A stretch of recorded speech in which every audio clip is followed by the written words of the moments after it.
So, on January 31st, Senator Anderson, Senator from the 24th, and I developed a proposal which... Senator Yill? To my good friend from the 22nd, absolutely. Was this particular map voted on by any body in Richmond County, such as the Ad Hoc Committee or the Richmond County Board of Education or the Richmond County Commission? They chose not to consider it, Senator, and they could have if they had allowed it to be vetted. They ignored our request, your request, Senator, and my request to consider this map. Was Senator Yill? Yes, sir. Is it not accurate that I was actually on the Ad Hoc Committee? You were indeed, and that was why we asked you to be the vehicle for which we communicated this option. And is it not accurate that I also stated that this map did not comply with the Voting Rights Act? That was your opinion, Senator. And Senator Further Yill? Yes, sir, absolutely. The Senator's not trying to imply that there's any type of agreement to move forward on this map, are you? There was no agreement on the map by the delegation, by the study committee, by the commission, or the school board. Further Yill, for one last question. When you say we offer repeatedly, who manifests that we? Manifest that? Senator from the 24th, myself, and the House member from, can't name names, the House member that represents Columbia and Richmond counties. Okay, thank you. You have no more questions. Thank you, Mr. President. I yield well. Does any other senator wish to speak for or against the measure? Chair recognizes the senator from the 22nd to speak to the measure. Thank you, Mr. President. I rise in opposition to this measure. And we'll also kind of put some things in perspective, which is very important.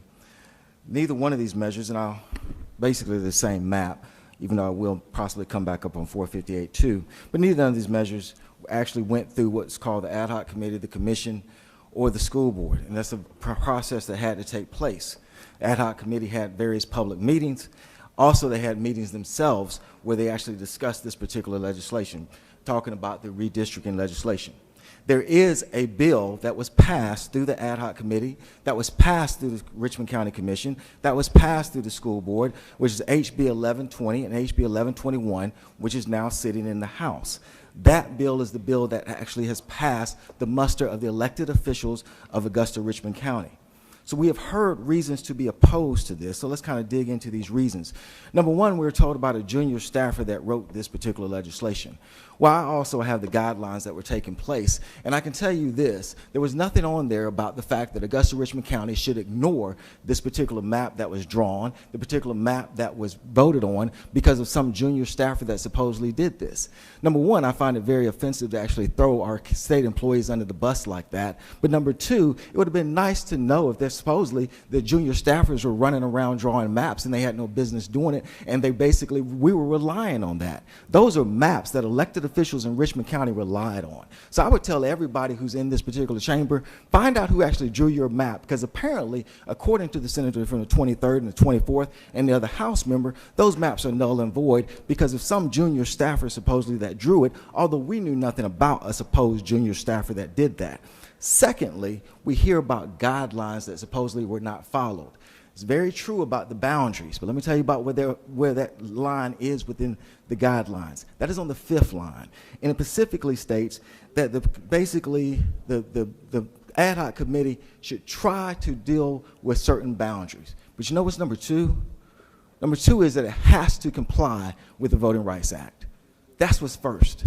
That basically is the main point of all of this. It must comply with the Voting Rights Act. That's the key. So we keep talking about all these guidelines as though the number one guideline was that you could not split precincts or you could not split neighborhoods. And that is something that this body attempted to deal with. But their number one function had to be to advise, to basically comply with the Voting Rights Act. And if that organization, if that Ad Hoc Committee, if the County Commission of Richmond County, if the school board in Richmond County made a determination that they could not abide by the Voting Rights Act, the constitutional mandate that exists, without basically going to this particular map, that is their purview and that is their right, and it is a correct right because it goes underneath the Constitution. Another issue has been that there may have been complaints that have been levied. Well, the fact of the matter is there were complaints that were levied, but the fact of the matter is most of the complaints that were levied, I represent those particular persons. That's myself. The senator from the 23rd represents one of those precincts. One of the contested areas, what we call District 3. He represents one precinct in that. The major contested areas is I represent. And that means that I have to present that case to those particular constituents.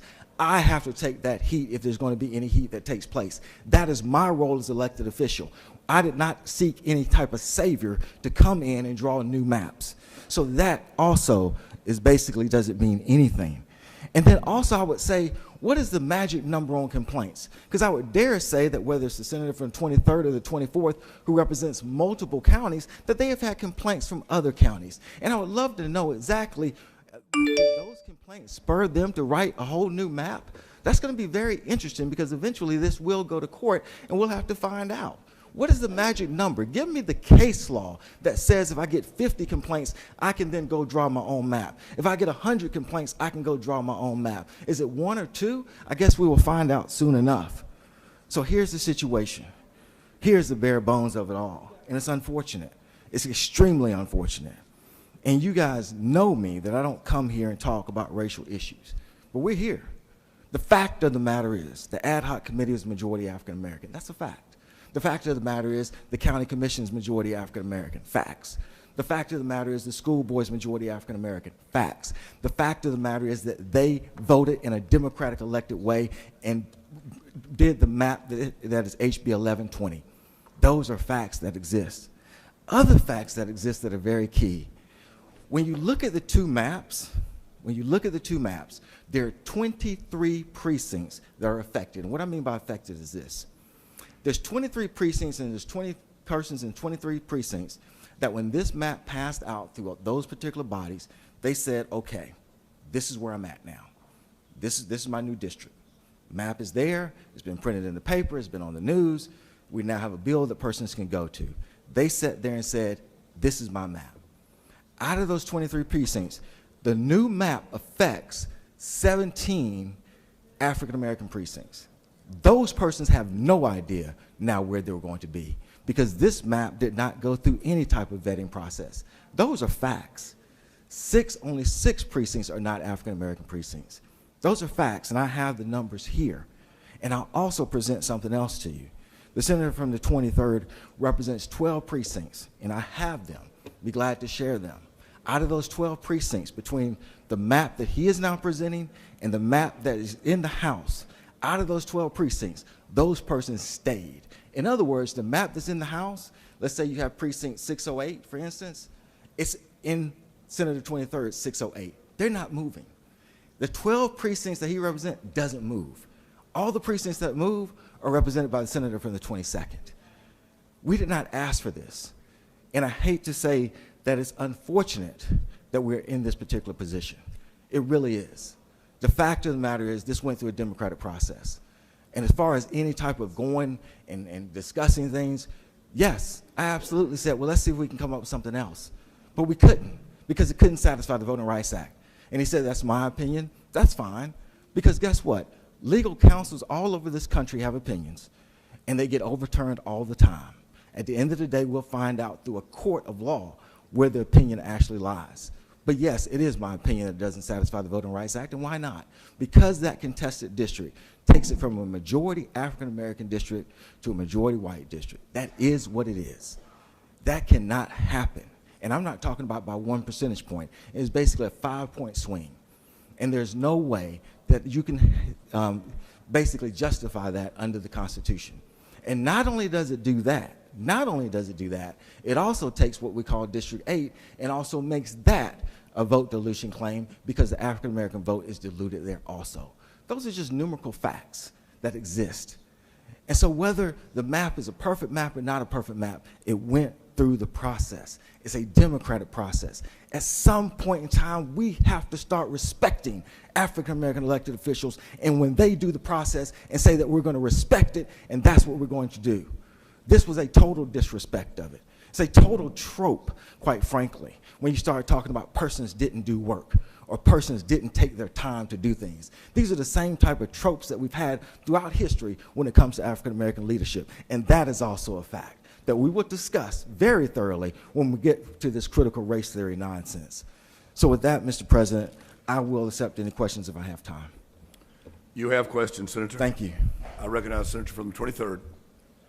Thank you, Mr. President. Senator Yield. Absolutely. Is it not true, Senator, that the study committee made 0 changes to the initial map that was proposed? That's absolutely true, because that was the determination that they did after 5 maps. If you remember correctly, they actually did 3 other plans. So they had the original plan, and they looked at 3 others. And that's a decision that they made. It's not a decision for any one person to unilaterally determine that they made the wrong decision. Is it not true, Senator, that the committee never realistically considered any alternative Absolutely, to the that's first not draft? true. That is not true. That is not true. That's absolutely They not didn't true. even give the map that you and I and the representative from the 128th Understand, sir. a hearing, a review. There was no Is that not map, true? Senator. There was no map that we drew. Let's understand. And first of all, we're really not supposed to have conversations like this, but I would go into it. We met and we asked her to draw a map, and I have the email where I sent that to our Board of Elections and said, I actually have not really examined this, but this is something else we may look at. I had not examined it as far as the Voting Rights Act is concerned. And you know, as soon as I did, you can accept my opinion or not, I said, this does not withstand constitutional muster, and you know that's exactly what happened. And I actually regret that we have to have these conversations. We're not supposed to have conversations that we have individually with each other. Now, either stand on what the facts are or not. Is it not true, Senator, that the district in question, District 3, is not a minority district? It's not a majority minority It district. absolutely is, because what you're getting at is the fact that it's 46% under the current map, and I believe the white population is about 40%, but you also have others and others that have to be counted. But as far as the black-white numbers, it is majority African-American in that sense. And what Senator, this bring it map to a did- close. Your time has Thank you. expired. What this map Is it did, not- what your map did was take that 46% to 40%. Thank you.